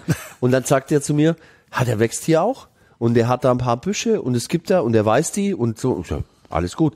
Dann habe ich gesagt, der macht eigentlich Marmeladen, habe ich ja schon erzählt. Dann spreche ich den an und dann sage ich, da habe ich schon Interesse, also an Kornelkirschenmarmelade. Da sagt er, und an Sanddorn und noch ein paar andere Sachen haben wir noch besprochen. Da sagt er, ja, aber die hat er jetzt erst vorbereitet. Also den Sanddorn, den hat er noch gar nicht verarbeitet, den hat er nur eingefroren, damit er die Kerne rauskriegt oder so. Und ob das nicht in dem Zustand für mich interessanter wäre. Und dann sage ich, ja klar, logisch, schicken. Und so entstehen halt immer wieder neue, für mich spannende Momente, wo ich immer wieder jemanden finde, der genauso verrückt ist wie wir und der genauso viel Spaß an dem hat, was man tut. Aber da immer gleich so dogmatisch an das Ganze ranzugehen, finde ich immer ein Quatsch. Ich finde, das ist, ich hab's, glaube ich, vorhin schon mal gesagt, es ist mir auch wichtig, beim Gast, dass der nicht gezwungen ist, jetzt ein einheitliches Menü essen zu müssen, sondern je nach Laune einfach das tun darf, wo nach ihm gerade der Sinn steht und unterschiedliche Situationen fordern unterschiedliche Möglichkeiten. Also ich sage mal, an einem Sonntagmittag haben wir hier ganz viele Gäste, die nur ein Gericht essen, ein Getränk und dann wieder weg wollen. Ne? Die wollen dann noch den Nachmittag genießen, die wollen dann nicht noch 5 Stunden beim 12-Gang-Menü mit Weinbegleitung sitzen. Das machen wir nicht, aber 7 Gänge gibt's eben dann schon bei uns. Ne? Sondern die wollen einfach je nach Situation sich das rauspicken, was gerade passt. Und das ist, glaube ich, das Entscheidende. Der neueste Trend oder einer der neueren Trends ist ja auch nicht alkoholische Getränkebegleitung. Machen Sie das auch? Das wäre noch was, wo Sie sich rein experimentieren Also könnten. Natürlich ist es ein Thema für mich. Ja. Also ich finde es super spannend. Da ist aber direkt, also ich bin immer dran an solchen Themen, muss ich auch sagen, weil mich das einfach interessiert. Ich finde es nicht gut, wenn man einfach Säfte dazu serviert, weil Säfte in der Regel erschlagen die Gerichte. Ja. Wir haben sehr gute Erfahrungen gemacht im Bereich Tee. Es gibt da viele gute Beispiele in Frankreich. Es gibt in Paris 2, mittlerweile glaube ich sogar 3 Sterne-Restaurant, die ein Teesommelier haben, der à la Minute Tees aufbrüht zum jeweiligen Gericht. Aber da sind wir ganz weit davon entfernt, weil das sind ähnliche Aromen, das sind auch Gerbs, das hat auch was mit Gerbsäure zu tun, das kann blumig sein, also gibt's Parallelen zum Wein. Das finde ich super spannend. Es gibt auch immer wieder spannende Erlebnisse, wo sich die Sommeliers wirklich viel Arbeit machen mit Fermentation, mit allem drum und dran. Aber ganz ehrlich, bei uns fragt kein Mensch danach. Also ich habe Kombucha wirklich mir besorgt und hab da wirklich auch viel experimentiert und gemacht. Aber immer wenn er keinen Alkohol trinken will, dann kann er Wasser trinken. Ne? Naja, das sehe ich eben nicht so. Also ich finde schon auch, also man muss sich diesen Trends auch stellen. Also und weil man lernt auch immer wahnsinnig viel dabei. Also wenn man sich und das wirklich ernst nimmt und nicht nur oberflächlich angreift, dann kriegt man wirklich auch immer wieder mal eine neue Idee und einen neuen Kick. Man kann ja auch aus Tee kochen oder mit Tee kochen. Ja, aber sie haben, wenn sie in Tees reinriechen oder Tees schmecken, Welt. Dann auch die Zeit, wie lang lasse ich ihn ziehen, wie viel Gerbstoff habe ich. Also das ist eine Wissenschaft für sich und das ist so mit das Beste. Und auch die Komposition warm. Es gibt bestimmte Gerichte, die sich halt viel schneller aufschließen, wenn warm dazu getrunken wird. Käse zum Beispiel, wenn Sie warm dazu trinken, einen Tee dazu trinken, dann haben Sie nochmal mehr Geschmack und Konsistenz im Mund, wie wenn Sie ein kaltes Getränk dazu trinken. Jetzt muss ich mir auch noch Tee zu meinen Käsen suchen, herrje. Ja. Das ist ja das Schöne, dass es nie aufhört. Es hört nie auf. Gott sei Dank. Ja. Dabei habe ich hier unten Ende stehen. Können Sie sich vorstellen, in Rente zu gehen irgendwann? Oh. Nein, glaube ich nicht. Das muss ich schon sagen, ich kann loslassen. Also es ist jetzt nicht so, wir haben keine Kinder. Und wenn jetzt jemand käme und sagt, Menschenskind, ich würde das gerne übernehmen. Ich könnte mir schon vorstellen, dass ich loslassen könnte. Das sage ich jetzt so, weil er kann das Restaurant und den Schinken können Sie ja noch weitermachen. Ja, aber es hängt natürlich schon ganz viel Herzblut dran. Klar. Blut, Schweiß und Tränen hier an jeder Ecke. Und das ist schon wirklich, es ist schon eine große Leidenschaft. Aber wenn jemand käme, könnte ich, glaube ich, bedingt loslassen. Und ich würde den auch unterstützen. Das darf aber nicht jeder sagen. Aber, genau. Und ich glaube, es sollte nicht so sein, dass diese Städte, dieser Betrieb, den wir uns aufgebaut haben, dass der irgendwie erstmal so zum Tegernsee redesignen hier. Ja, ne? Genau, das würde ich nicht gerne haben wollen. Sondern es ist ein Stück Kulturgut, glaube ich, geworden über die 35 Jahre, wo wir es jetzt machen. Es ist ein Treffpunkt geworden, es ist ein Treffpunkt für Anspruch, für Kultur geworden. Wir machen ja verschiedenste Veranstaltungen auch. Wir arbeiten mit Künstlern von der ersten Stunde an zusammen. Also es wäre schade, wenn das dann irgendwie alles weg wäre oder so. Das würde mir einfach so wehtun in der Seele. Aber loslassen muss man, aber ich kann mir auch vorstellen, dass ich das noch 10 Jahre mache, ohne jetzt verbissen zu sein. Also oder 15 Jahre vielleicht sogar noch, das ist völlig wurscht, solange es Spaß macht. Und mir macht es jeden Tag Spaß. Ich habe das große Glück, Gott sei Dank mit meiner Frau, dass wir jeden Tag das machen dürfen, was uns große Freude macht. Und ich würde nie, also ich fände es katastrophal, irgendwie jeden Tag an die Arbeit gehen zu müssen, die ich nicht gerne ausübe. Uns erfüllt es auch. Wir haben kein Work-Balance-Problem, oder Work-Life-Balance-Problem, weil das bei uns alles fließend ist. Es ist, in der Freizeit gehen wir essen, also das ist alles hat immer irgendwas mit Essen, Trinken, mit Gästen zu tun, weil auch unsere Gäste uns natürlich ganz ans Herz gewachsen sind. Also ist alles so eine Einheit geworden. Eigentlich war das ein schönes Schlusswort, aber ich habe die ganze Zeit, denke ich, wenn Sie sowas hier 35 Jahre lang machen, in einer 20.000 Einwohnerstadt, dann muss doch Meyers Keller auch irgendwie in die Stadt hinein wirken. Sie müssen doch unendliche Impulse gesetzt haben. Und Sie haben noch nicht ein einziges Mal, jedenfalls habe ich nicht das Gefühl gehabt, damit angegeben, das zu tun. Sind Sie so bescheiden oder ist so wenig passiert? Also ich hoffe, dass ich so bescheiden bin. Eine gemeine Frage, Fangfrage. Also ich hoffe, dass ich bescheiden bin. Ob es mir immer gelingt, weiß ich nicht. Also nur bescheiden. Also klar, Cheetah Slow ist eine ganz wichtige Geschichte. Ja. Wir haben noch ein Projekt angestoßen, das Nördlinger Ries ist ja Geopark. Wir haben die Idee gehabt, dass das Nördlinger Ries, was ja früher mal bekannt war, durch diesen unglaublich fruchtbaren Boden, war das ja mal Kornkammer Bayerns. Und wir haben die Idee gehabt, diese Region des Nördlinger Ries schmeckbar zu machen, weil wir, wie beim Wein, es gibt ein eigenes Mikroklima, wir haben eine eigene Flora im Ries, wir haben einen unglaublich fruchtbaren Boden, also es wäre prädestiniert. Und man weiß ja, dass bestimmte Gemüse in bestimmten Regionen mit bestimmten klimatischen Bedingungen unter bestimmten Voraussetzungen eben anders schmecken wie in anderen Regionen. Beim Wein ist es kein Thema, da spricht man von Terroir. Genau. Und das war eine Idee, da sind wir allerdings, und das hat auch anfangs ganz gut funktioniert, wir haben Bauern gefunden, die uns Gemüse angebaut haben, aber die Gastronomen konnten wir nicht alle so davon überzeugen. Die haben nicht so mitgezogen, um diese Erzeuger so weit mit zu unterstützen, dass die eine wirtschaftliche Grundlage für das hätten bekommen können, für was sie sich da engagieren. Spürt das Nördlinger Ries eigentlich auch den Klimawandel? Also verändert sich das Terroir über die Zeit? Also ich glaube, aktuell, das ist aber nicht nur fürs Nördlinger Ries bekannt. Ich glaube, man merkt es am ehesten im Wald. Also es gibt viele, viele Probleme mit Nadelgehölze.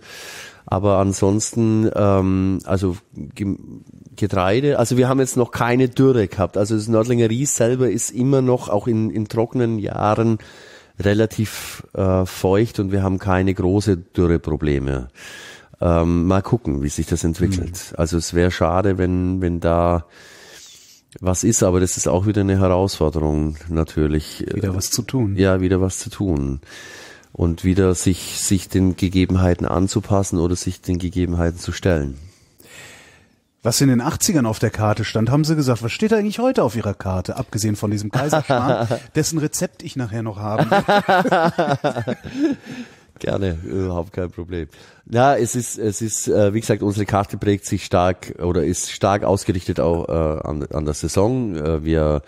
Ich glaube, es hat sich in der Spielart was verändert, wie wir was zubereiten, wie wir Soßen gestalten, wie wir Fleisch zubereiten. Da haben alle diese ganzen Trends auch immer einen Fingerabdruck hinterlassen. Also ob es die Molekularküche war, um heute analytisch einfach bestimmte Dinge an bestimmte Dinge heranzugehen, dass ich mir im Vorfeld überlege, welchen Garpunkt will ich haben oder welche Kerntemperatur und welche Konsistenz, wann degeneriert welches Kollagen oder welches Eiweiß, also das ist... Wann haben wir beim Brotbacken zu Hause eigentlich angefangen, über Autolyse nachzudenken? Ne? Ja, genau. Das ist ganz spannend, ganz spannend. Also solche Dinge, dann natürlich auch der Trend der Nordic Cuisine, das ist ja auch dieses sich besinnen auf Regionalität. Es ist ja nichts Falsches. Es ist ja eben nur immer dann, wenn es zum Dogma wird und wenn es zum Extrem wird. Und gegen das wehre ich mich ja auch. Und all diese Dinge spielen natürlich eine Rolle.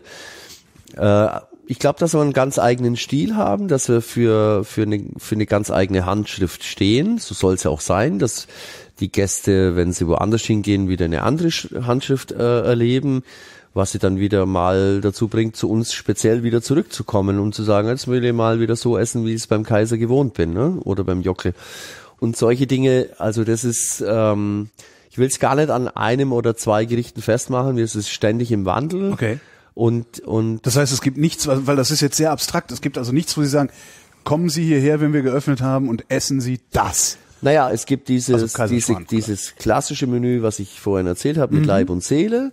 Das finde ich super spannend, weil das natürlich authentische Regionalküche ist. Also wenn ich jetzt auswärtige Gäste habe und ich will denen erklären, wie man im Ries isst oder was das Ries kulinarisch geprägt hat oder prägt, dann würde ich immer dieses Menü bestellen.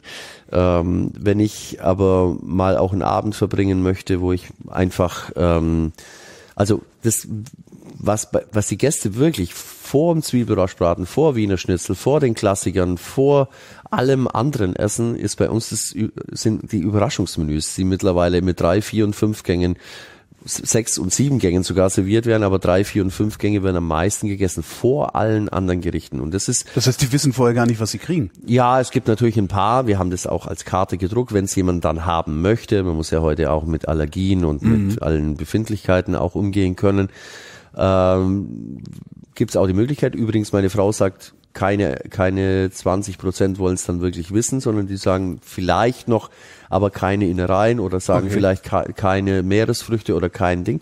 Aber es ist ja sonst ein mega Vertrauensbeweis, dass die Leute uns machen lassen, aber jetzt auch nicht irgendwie, sondern die wollen sich einen Abend überraschen lassen, zeigt, dass sie sich auch gar nicht so krampfhaft mit jetzt sich hinsetzen wollen und was mühselig aussuchen wollen aus der Karte, sondern sagen, der macht schon irgendwie, das ist ja auch ganz, vielleicht, dem vertraue ich jetzt einfach mit dem, was er da macht und es kommt immer was Gutes dabei raus und heute ist so ein Tag, da möchte ich mich auch überraschen lassen und das ist klasse und da bin ich richtig stolz drauf, dass wirklich, also das ist unser bestgehendstes Produkt, wenn man so will, ist das Überraschungsmenü. Ich werde das dereinst essen kommen. Jockel Kaiser, Meyers Keller in Nördling. Vielen Dank fürs Gespräch. Herzlichen Dank, dass ich hier mitmachen durfte.